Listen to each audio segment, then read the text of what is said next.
아멘.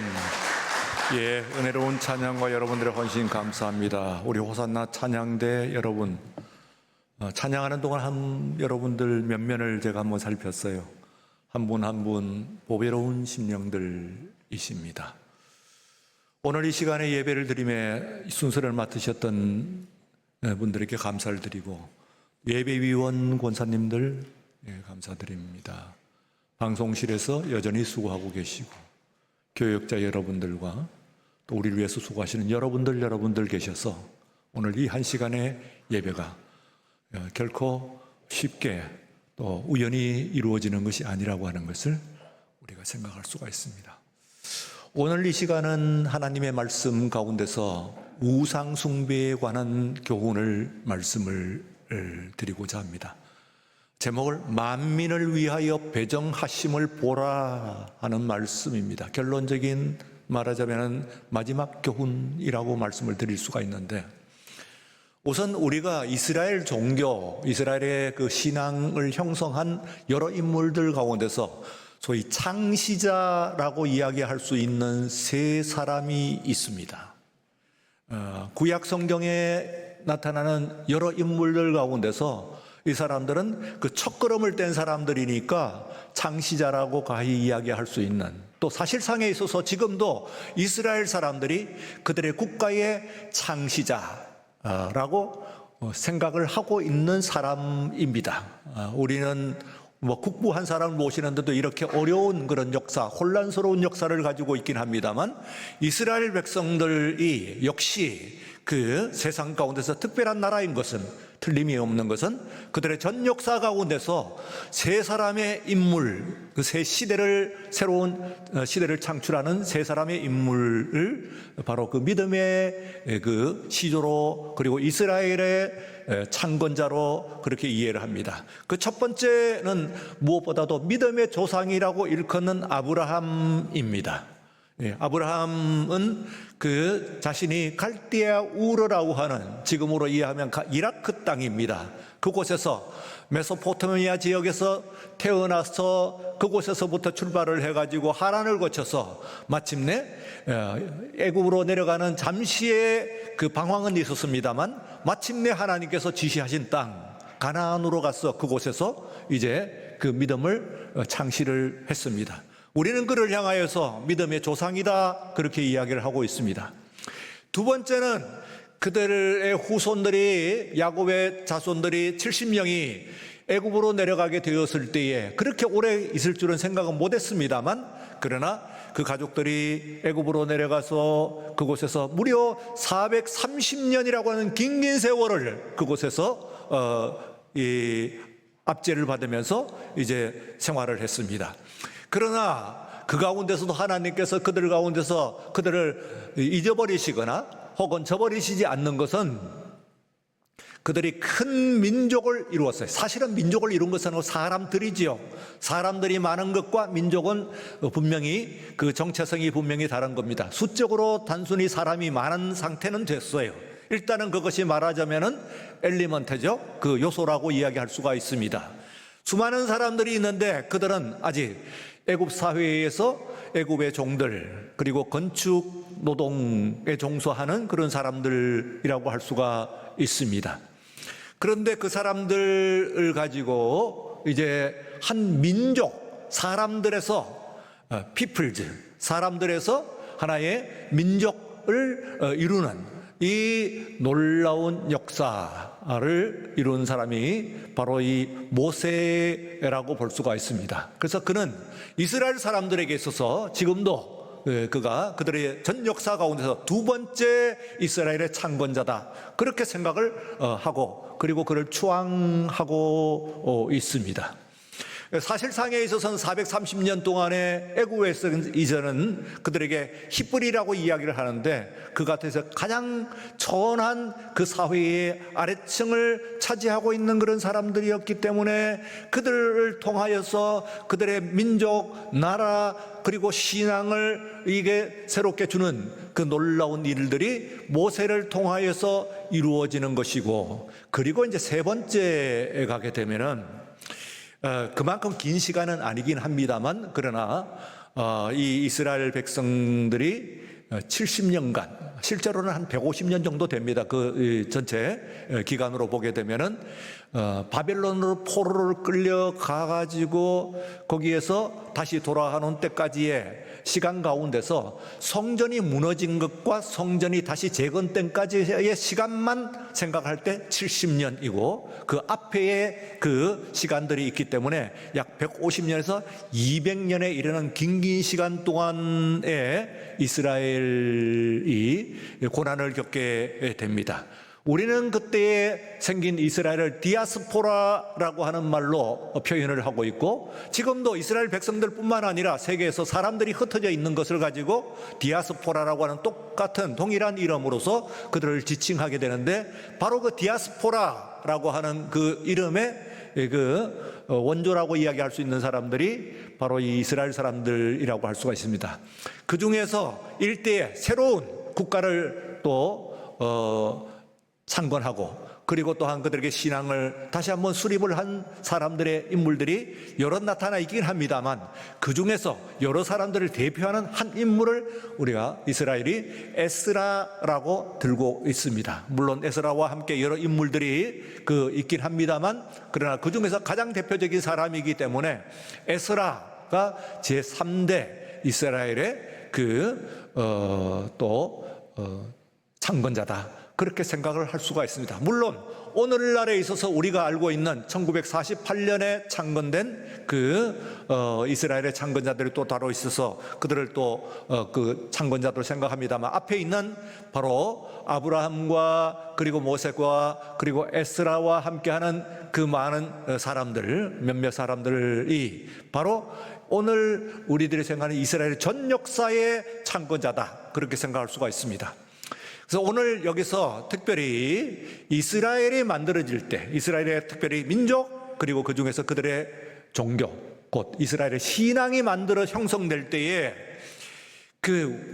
중요한 교훈이 우상과 관련이 있습니다. 곧 이스라엘의 신앙이 만들어진다고 하는 것은 우상들과 구별된 그런 신앙을 갖게 되는 것이 곧 이스라엘이라고 이야기할 수가 있는 거예요. 오늘 말씀은 특별히 믿음의 두 시조, 곧 아브라함과 그리고 모세를 통하여서 하나님께서 이 우상에 관해서 어떻게 하나님께서는 이 세상에 있는 인간들의 우상들과 이 인간들의 신앙들과 그 하나님을 구별해 가지고 그들에게 소개했는가 하는 것을 우리가 생각을 해보고자 합니다. 세 가지로 오늘 생각을 하고 있는데, 첫 번째는 하나님을 바라고 기뻐하는 믿음입니다. 다 같이 하나님을 바라고 기뻐하는 믿음입니다. 하나님을 바라고 기뻐하는 믿음이에요. 우리는 하나님을 바라야 됩니다. 하나님을 갈망해야 됩니다. 목마른 사슴이 시냇물을 찾듯이 하나님을 찾아야 돼요. 그러니까 하나님을 건성건성해서는 안 됩니다. 하나님 우상 숭배를 답한다고 하는 것은 하나님을 간절히 바라고 그리고 기뻐하는 것이라고 볼 수가 있어요. 이것은 무슨 얘기냐 하면은, 인간에 있어 가지고 이 부족한 것들을 말하자면은 채우는 것이 무엇인가 하는 것을 이야기를 한 거예요. 우리가 무엇을 바라고 그리고 그것을 통하여서 기뻐하는 것이라고 하는 것은 우리들의 삶에서 무엇이 부족한 것인가, 어떤 것으로 우리를 채우는 것인가 하는 것을 이야기하는 것이라고 볼 수가 있어요. 야곱이라고 하는 사람이 하란에 있는 삼촌 집을 찾아갔습니다. 그래서 그 삼촌 라반의 집에서 이제 21년간 그곳에서 생활을 했어요. 사실상에 있어서 청춘을 다 보냈죠. 그러나 무위의 삶은 아니었어요. 그 가운데서 그는 두 아내를 얻었고, 레아와 라헬 두 아내를 얻었고, 그리고 자녀들을 얻게 되었습니다. 뿐만 아니라 많은 재산을 일구었어요. 엄청난 재산을 일구어 가지고 이제 야곱이 드디어 자신의 고향을 향해서 다시 돌아갈 결심을 하게 됐습니다. 하나님께서 말씀을 하셨어요. 그런데 이제 두 아내를 가지고 하는데 그 라반과 그의 아들들, 그러니까 이 야곱에게서는 처남들입니다. 기뻐하지 않았어요. 우선 야곱을 극히 싫어한 것은 아닙니다만 야곱이 그들의 집에 온 이후로 지나간 20년간에 그들이 큰 부자가 됐어요. 엄청난 양떼와 소떼가 엄청나게 늘어난 거예요. 그래서 큰 부자가 되어서 이거 복덩어리구나 그런 생각을 하게 됐어요. 큰 부자인데 그러나 그 중에서도 이 야곱이 자기 몫으로 떼줬는데 처음에는 자기 몫이라고 하는 것도 아주 인색하게 주긴 했습니다만 네 것이 내 것이고 내 것이 내 것이다 그렇게 생각을 하고 또 그렇게 말하고 그냥 떼주지 않다가 나중에는 이제 계약에 의해 가지고 약속에 의해 가지고 그들에게 그 재산을 떼줬는데 이거 조그맣게 떼줬는데도 불구하고 하나님께 축복을 하셨고 야곱의 그 양떼들이 엄청나게 늘어났어요. 그래서 이제 돌아간다고 하니까 기뻐하지 않은 것은 남아있는 재산도 크긴 합니다만 야곱이 불려준 재산들이 많긴 합니다만 그래도 야곱이 한 몫을 들어갖고 제 것을 가지고 찾아 나간다고 하면은 엄청난 재산에 축이 나는 거예요. 라반과 그의 아들들이 생각을 한 것은 그것을 야곱에게 말로서는 언약으로서 이것은 내 것이다 하고 떼긴 했습니다만 섞여 있으니까 그것이 꼭 그 자신들의 재산의 일부인 것처럼 느꼈습니다. 그래서 그것이 떨어지니까 많은 그 재산이 축이 나는 것으로 느꼈어요. 그래서 기뻐하지 않았어요. 드디어 이 야곱이 가게 되는데 뭔가 그를 잡을 그 빌미가 없어요. 자기 재산을 가지고 자기 길을 간다고 그러니까 이제는 그를 더 이상 붙잡을 수 있는 명분이 없는 거예요. 그래서 하나 찾았어요. 뭐냐면 드라빔이라고 하는 것이 없어진 거예요. 드라빔이라고 하는 것은 뭐냐면 우상인데 우상 중에서도 손에 갖고 쥐는 우상입니다. 손에 쥐고. 그러니까 우상이 앞에 세워놓고 절하고 하는 우상도 있지만은 그러나 손에 쥐고 다니는 우상도 있지 않겠어요? 예, 어디에 쓰겠어요? 그걸 가지고 점을 치거든지 혹은 마음의 의지를 하고 이렇게 하는 거예요. 없어졌어요. 그래서 이 라반의 아들들이 급히 이제 말을 타고 그를 쫓아갔어요. 그리고 그 길을 대지를 했어요. 드라빔을 찾겠다는 것보다는 야곱의 그 가는 행로를 막겠다는 뜻이 더 큰 것이죠. 그래서 물건을 도둑질했다. 중요한 이 집안에 드라빔이 없어졌다. 그렇게 우상이 없어졌다는 거예요. 그 야곱은 그 사실을 몰랐어요. 깜짝 놀랐어. 우리가 무슨 부족해서 드라빔을 가져갔다는 이야기입니까? 우리 재산을 가지고 이렇게 가는데 무슨 드라빔이 필요해가지고 드라빔을 가져간다는 말입니까? 하는데 실상은 거기에 그 아내 가운데서 라헬이 이 드라빔을 훔쳤어요.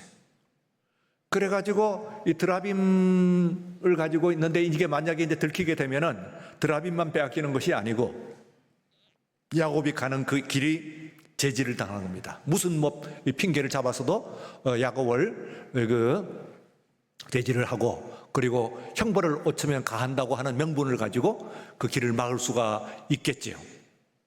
절체절명의 순간 가운데서 그 라헬이 그것을 가지고 이제 말하자면 자신의 몸 안에 감추었습니다. 그리고 야곱이 이제 거기에 이야기하기를 다른 것은 다 말하자면 다 뒤졌죠. 이거 짐도 뒤집고 사람도 뒤지고 다 잤는데 지금 라헬이 경수가 있는 기간인데 이 기간에 어떻게 해서 몸을 건드리겠냐 하는 이제 말하자면 명분입니다. 그러니까 그것을 부정한 것으로 생각을 하고 건드릴 수가 없어요. 그 신앙에서. 그래서 거기까지는 건드리지 못했는데 자기의 몸에 이제 말하자면 깊숙이 숨겼죠. 그래서 그 위기를 벗어나게 되었습니다. 위기를 벗어났다고 하는 것은 다시 말하면은 그 드라빔을 가지고 갔다는 이야기죠. 근데 우리가 여기서 질문할 수가 있어요. 왜 드라빔을 가져갔을까? 라헬은 무엇이 필요해요? 남편이 있고, 그리고 이제는 새로운 삶을 향해서 가는데 수많은 양떼를 거느리고, 그리고 종들도 거느리고 그러면서 가는데, 자녀들도 많이 있고 이제 가는 건데, 뭐가 부족해가지고 거기서 그 드라빔을 가져갔을까? 그게 뭐 재산적인 가치는 없는 거거든요. 그럼 드라빔의 용도를 한번 생각을 말씀드리면 하지. 뭡니까? 마음의 의지를 하고 그것을 가지고 그렇게 하는 것인데, 이때에 이제 말하자면은 부족한 것이 있는 것이죠. 부족함이.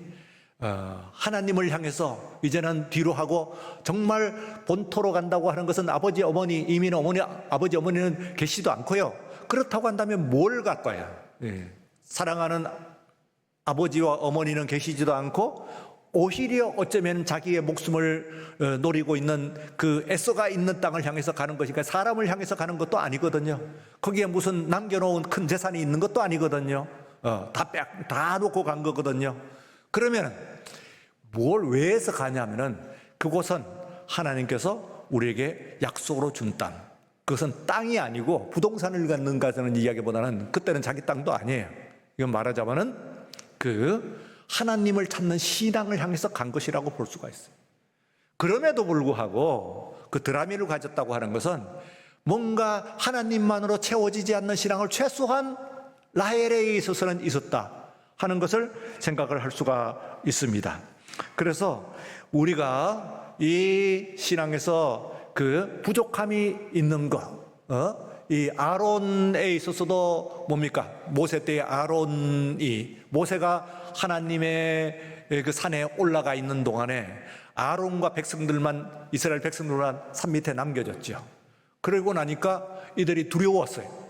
그래서 그들의 빈 공간, 그들의 개인적이거나 혹은 공동체적인 빈 공간이 있습니다. 이 빈 공간을 무엇으로 채울 것인가 할 때 그때 만들어진 것이 금송아지 우상이에요. 그러니까 우상은 뭐냐 하면은 우리들의 결핍을 채우는 그것이 바로 우상이에요. 내가 가지고 있는 것을, 내 빈 곳을 무엇으로 채우느냐. 다시 말하면 내가 나의 삶의 빈자리를 하나님 아닌 다른 것으로 채운다고 한다면 그것이 우상이다, 그런 얘기예요. 그것이 곧 우리들의 금송아지예요.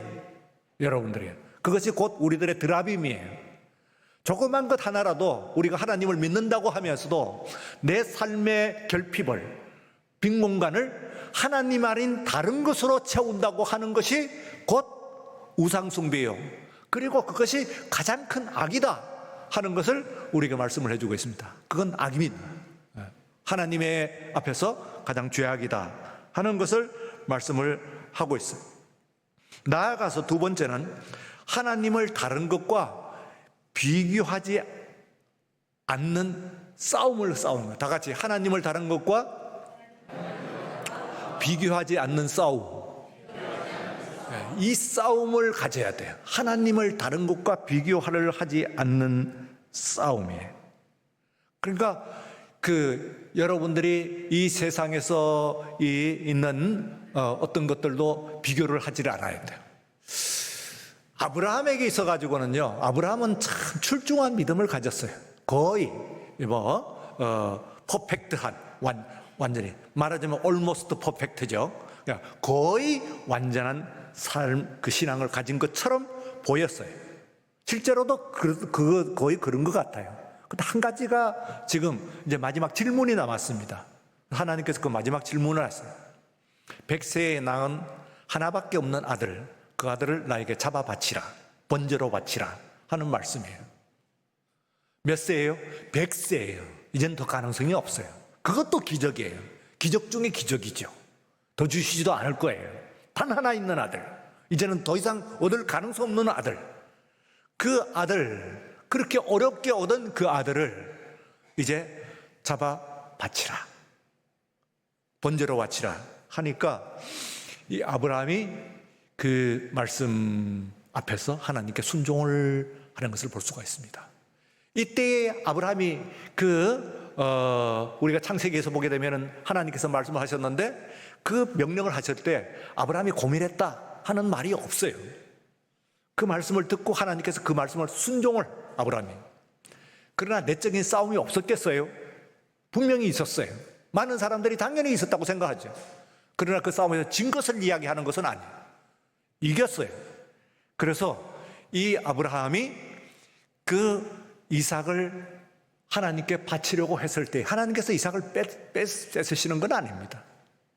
그러면은 우리의 오늘 장로님 기도하신 대로 우리의 돈이나 명예나 권세나 이런 것들이 하나님과 비교되어 가지고 그래서 싸우는 싸움을 우리가 부단히 우리가 신앙생활을 하면서 하는 거예요. 그 싸움을 해야 돼. 그 싸움이 없다 하면은 우리는 우상 숭배를 곧 하고 있는 것이라고 생각할 수가 있어요. 당연히 하나님을 사랑하고 즐거워한다 하고 하면서도 내가 하나님을 사랑하는 것이 내가 지금 돈이나 명예나 권세나 혹은 사람이나 하는 이런 것들과 우리가 얼마나 다른가 하는 것을 생각을 해 봐야 돼요. 그래서 예레미야 2장 13절의 말씀이 내 백성이 두 가지 악을 행하였나니 곧 우리 다 같이 읽어봅시다. 다 같이 내 백성이 두 가지 악을 행하였나니 곧 생수에 근원되는 나를 버린 것과 스스로 웅덩이를 판 것인데 그것은 물을 저축하지 못할 터진 웅덩이니라. 아멘. 예, 여러분 이 말씀을 한번 가만히 들어봐야 됩니다. 두 가지는 사실은 한 가지를 얘기하는 거예요. 동전의 양면과 같아요. 생수의 근원이 되시는 하나님을 버린 것은 하나님으로서 즐거워하지 않고 기뻐하지 않는 것을 이야기하는 거예요. 그리고 다른 웅덩이를 파는 거예요. 또 스스로 다른 웅덩이를 판 것인데 그것은 물을 저축하지 못할 터진 웅덩이야.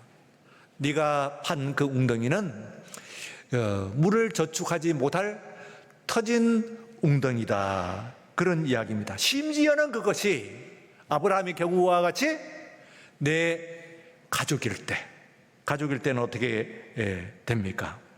보면은 마태복음 10장 37절 말씀에 다 같이요.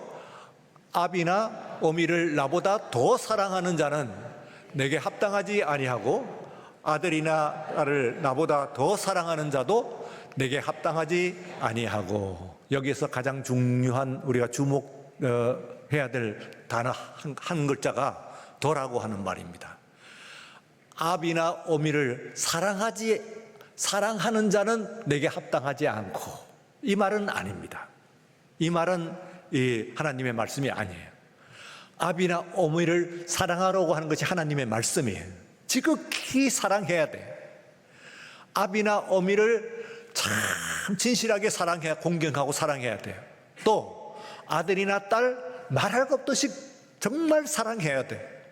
그런데 언제 우상이 되느냐 하면 아비나 어미를 나보다 더 사랑하는 자, 하나님보다 더 사랑하는 자. 이 세상에서 아비나 어미 혹은 아들과 딸보다도 더 사랑하는 것이 있어요? 예. 우리가 세상에 있어가지고 세상에 있는 다른 귀한 것이 있다고 하더라도 그 앞에서는 그래도 놓아줄 수가 있지요, 기본적으로. 예. 안 그런 사람도 혹 있긴 합니다만, 예. 그 세상 물질이나 이런 것을 가지고 명예나 이런 걸 가지고 가족을 맞바꾸는 사람도 없지는 않아요. 그러나 대부분의 사람은 그렇지는 않습니다. 정상적인 사람은 그렇지 않아요. 더구나 믿음으로 올바른 그 선한 삶을 살려고 하는 그런 사람들은, 그런 생각 갖고 있는 사람은 이 가운데서는 아마 없을 것으로 생각이 돼요. 그런 가치관을 가지고 있고 그런 세상관을 가지고 있는 사람은 없어요. 그러나 여기서 진지한 질문이에요. 도라고 하는 말 때문에 아버지나 어머니를 나보다 더 사랑하는 자는 내게 합당하지 않아. 왜? 그건 우상숭배라는 거예요. 아버지와 어머니가 우상숭배가 된 거예요. 아들과 딸을 나보다 더 사랑하는 자는 끔찍이 사랑해야 돼. 그러나 이건 사랑하지 말라는 이야기는 아니에요. 하나님을 사랑하는 것보다도 더 사랑하는 자는 내게 합당하지 아니하여. 왜? 우상이면요, 하나님을 덜 사랑한다고 하는 것은 궁극적으로는 어떻게 됩니까? 하나님을 사랑하지 않는 거예요. 하나님이 없어지는 거죠. 사실 그렇게 되면. 그래서 가장 하나님을 사랑해야 돼요. 여기서 마지막 이제 우리에게 주시는 교훈이 하나님께서 우리를 위하여 배정하심을 깨닫는 지혜입니다. 다 같이 하나님께서 우리를 위하여 배정하심을 깨닫는 지혜. 예, 오늘 저는 이 말씀을 여러분들과 함께 준비를 하면서 오늘 예배를 위해 준비를 하면서 배정이라고 하는 말씀을 여러분들에게 오늘 드리려고 합니다. 그래서 제목을 삼았어요. 하나님께서 우리를 위해서 배정하시라고 하는 것은 오늘 이 말씀을 포함해서 앞에 있는 말씀들을 보시면 우상에 관한 말씀이 계속 나옵니다. 그 앞에 전절에서 15절부터 나오기 때문에 사실은 15절부터 읽을까 생각하다가 좀 길기 때문에 조금 잘랐는데요. 여러분 거기에서 보면은 그 우상이 사람들이 우상을 하는 것이 족보가 나와요. 뻔해요. 사람들이. 첫 번째는 남자나 여자의 형상이에요. 남자나 여자의 형상. 그러니까 남자의 형상을 가지거나 여자의 형상을 가졌죠. 그 세상에서 우리가 우상이라고 하는 것들을 갖다 보면 다른 그 만들어 놓은 거 보면 남자나 여자의 형상을 가졌어요. 그리고 또 두 번째는 그런 이 땅의 짐승들 그리고 공중의 새들 이런 것들이 말하자면 형상이에요. 그래서 땅에서는 모든 짐승들이 해서 사자나 이런 것들이 가장 많이 쓰이는 것 같고, 그리고 또한 공중의 독수리나 이런 것들이 우상으로 쓰여요. 이런 것들이. 그 다음에 이제 세 번째는 그것보다 좀 더 구체적으로 내려가게 되면은 이 땅에 기는 것들, 벌레 같은 것들, 뱀 같은 것들, 기는 것들. 이거는 세상에서 걸어다니는, 네 발로 걸어다니는 그런 것들과는 또 조금 하급이에요. 그런데 그런 것들을 우상으로 섬기는 그런 것도 있어요. 무슨 벌레나 뱀이나 이런 것들입니다. 나아가서는 그리고 물속에 있는 물고기들, 이런 것들이 우상이죠. 물고기를 가지고 숭배를 하게 되는 것을 볼 수 있어요. 그리고 그 다음에 이제 나오는 것이 하늘과 하늘에 있는 1월 성신이죠. 말하자면은 해와 달과 그리고 많이 많은 별들, 궁창의 많은 별들, 이런 것들이 이제 말하자면은 가장 대표적으로는 뭡니까? 아마 여러 가지가 있긴 합니다만 인간의 모든 역사 가운데서 태양일 거예요. 태양이 가장 숭배의 가장 많은 대상이 되었을 거라고 생각합니다. 사실 오늘 우리가 주일이라고 하는데 이게 태양일이잖아요. 일하고 태양부터 나가잖아요. 그러니까 이것은 보편적으로 인간의 역사 가운데서 가장 로 쓰였다, 그렇게 생각을 할 수가 있어요. 그런데 그 다음에 마지막 우상이 있어요.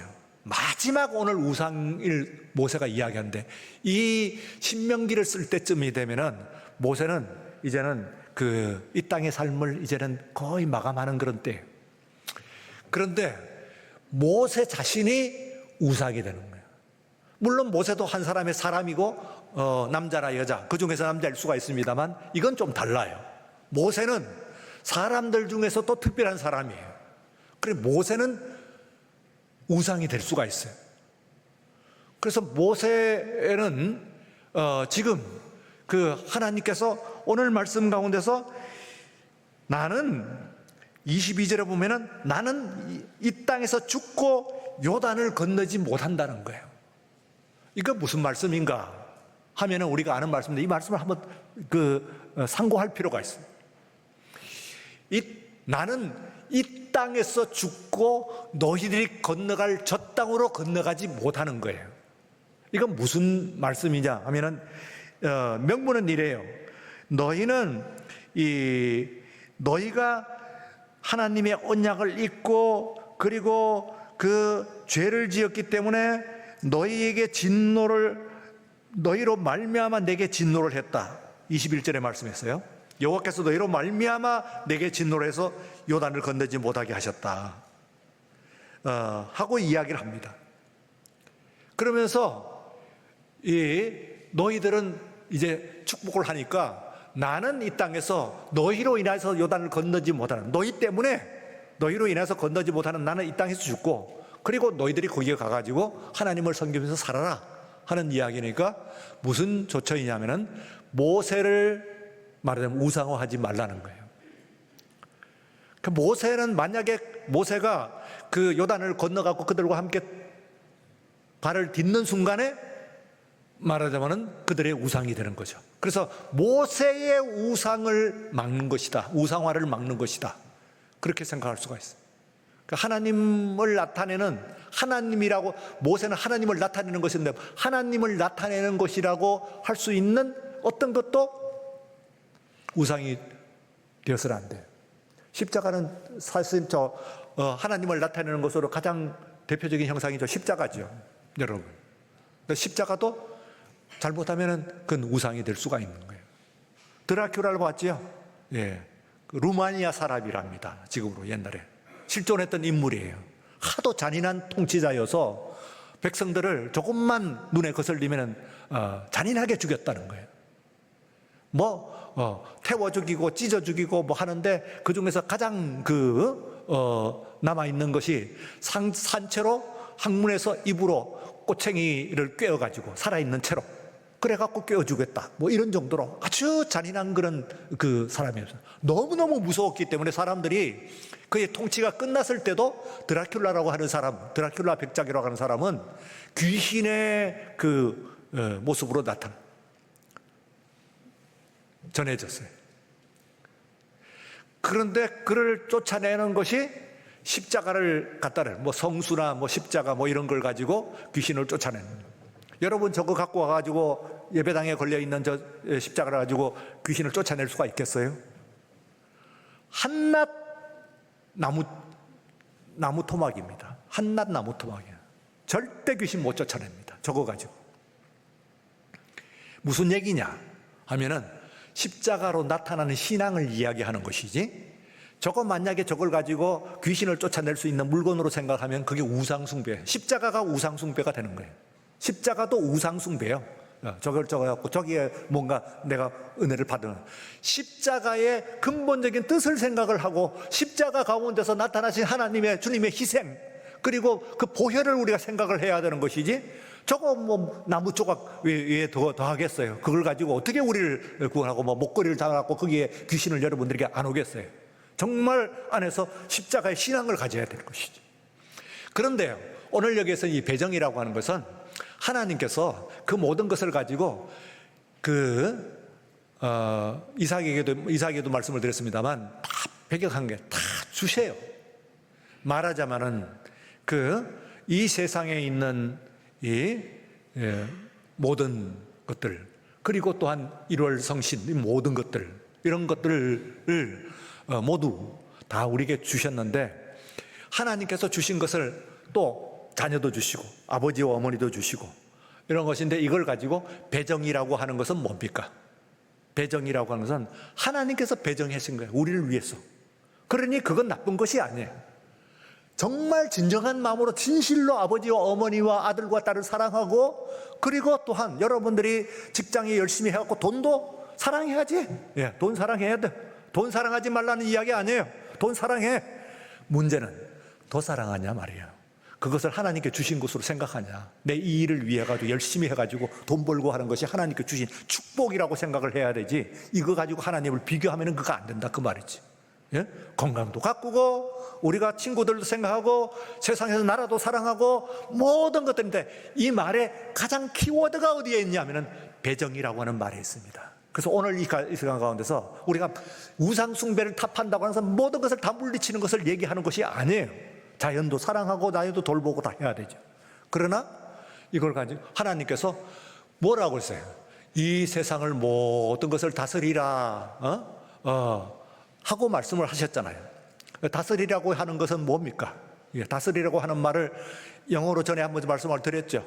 cultivate라고 하는 영어 성경을 씁니다. 그게 정확하게 번역한 거거든요. 원어를, 히브리어 원어를. 컬티베이트라는 것은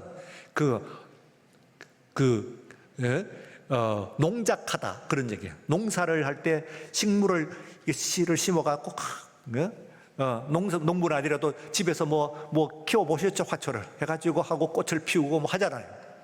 그걸 컬티베이트라고 그래요.